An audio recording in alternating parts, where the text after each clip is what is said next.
के पुत्र के रूप में भगवान चैतन्य प्रकट हुए थे। क्यों प्रकट हुए, उसकी भी एक छोटी सी कथा है। वो वृंदावन से कथा है। राधा रानी दुर्वासा से जब आशीर्वाद प्राप्त की तो कृष्ण की सेवा में लगे रहती थी 24 घंटा।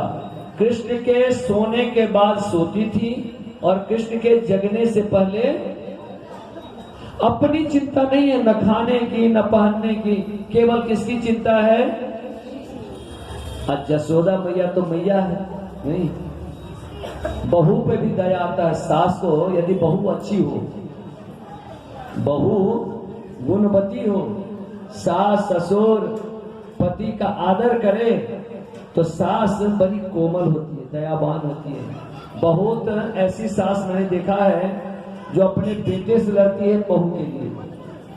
वो कहती है मेरी बहू अच्छी है, बेटा ठीक नहीं है। क्यों माता जी? नहीं। तो यशोदा मैया कह रही हैं, हे राधे, ठीक है तुम सेवा के लिए आती हो, मैं बुलाती हूँ, लेकिन अपना भी ध्यान रखो। मेरे पास बहुत सारे नौकर चाकर भी हैं और मैं भी हूँ, रोहिणी भी है, सेवा हो जाएगा, तुम थोड़ा सा कम सेवा कर लो। तो कहती नहीं भैया, मेरी प्राण ले लो, लेकिन कृष्ण का सेवा से मेरे वंचित मैया से नहीं माने। तो जसोदा मैया कन्हैया से कहते हैं, रे कन्हैया सुन, तेरी इतनी सेवा करती है राधा, तुझे दया नहीं आता? कभी उस पर ध्यान दिए हो? बेचारी बीमार पड़ जाएगी, उसे मना कर दे, उसकी सेवा मत लिया कर। तो शंकरी खोर है बरसाना में एक जगह, बरसाना के परिक्रमा में जगह का नाम क्या है? शंकरी खोर। कल होगा तो हो सकता है बरसाना का एक परिक्रमा कर लें हम लोग। शंकरी खोर में जब बैठे दोनों, तो कृष्ण कहते हे प्रिय, बड़ी तुम दुबली होती हुई जा रही हो, तो अपना ध्यान करो, मेरी चिंता थोड़ा कम कर दो। तो श्याम के बातों को सुनकर राधा रानी मायूस हो गई। क्या मेरी सेवा में कोई गलती हो रहा है क्या? कुछ कमी रह रहा है क्या? क्यों प्रभु, हे प्राणनाथ, मेरी सेवा क्यों आप छीनना चाहते हो? इतनी व्याकुलता से कही कि श्याम सुंदर विमुग्ध हो गए और मन में विचार करने लगे कि इस काला सा चेहरा में ऐसा कौन सा गुण है जो राधा रानी सेवा नहीं छोड़ना चाहती और इतना प्रसन्न रहती है। मैं भी उस रस का रसास्वादन करूंगा। मेरे में कौन सा वो रस है जिस रस को पी के राधा रानी मतवाली हो जाती है? वो रस को पीने की इच्छा खुद भगवान को अपने पास हुआ।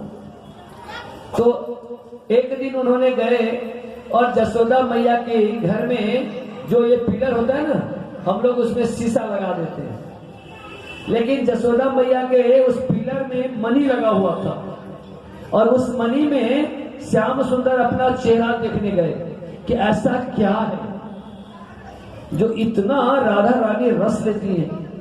वो देखते हुए बात भूल गए, वो दिल तुम मुझे दे दो, मैं भी चाहता हूं ये सेवा करता। तो राधा रानी मुस्कुराई। मुस्कुराने आता पाओ को एकदम मुस्कुरा।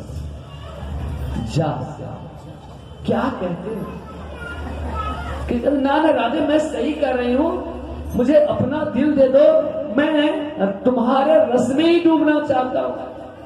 तो कहते श्याम, इस जन्म में नहीं होगा, इस जन्म में ये रस तो केवल राधा ही देगी, इस रस पर केवल राधा का ही अधिकार है, लेकिन तुम मांगते हो तो निराश नहीं करूंगी, लेकिन उसके लिए एक जन्म और लेना पड़ेगा।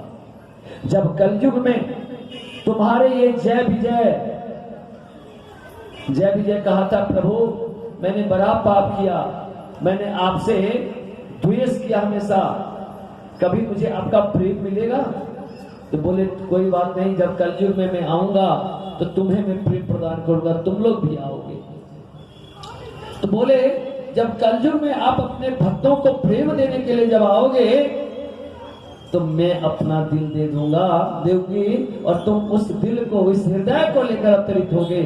और वही राधा रानी के हृदय को चुरा के, शरीर तो है श्याम का, कृष्ण का, और दिल है राधा रानी का। राधा कृष्ण एक होकर, अभी तक क्या थे अलग अलग, अब राधा कृष्ण एक ही शरीर में आ गए।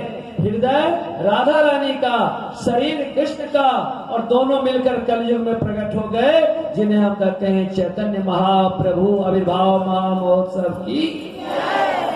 वही चैतन्य महाप्रभु जब आए तो नदिया में तो प्रेम की प्रवाह कर दिए। नदिया से जब चले तो झारखंड, उड़ीसा, बिहार के कुछ प्रांत, उत्तर प्रदेश प्रयागराज से लेकर वृंदावन तक केवल प्रेम प्रेम प्रेम की नगरी बहा दिए।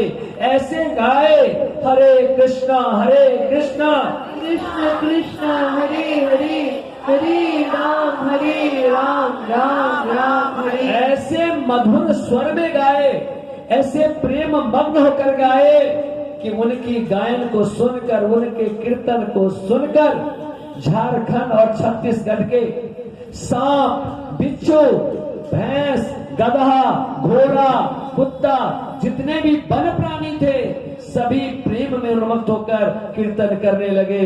हरे कृष्णा कृष्णा कृष्णा हरे हरे, हरे राम राम हरे हरे, हरे राम राम राम हरे हरे, हरे कृष्णा कृष्ण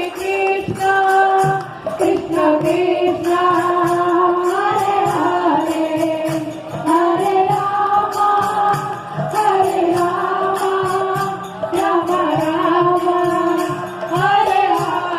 यहाँ चंदा मांगने के लिए।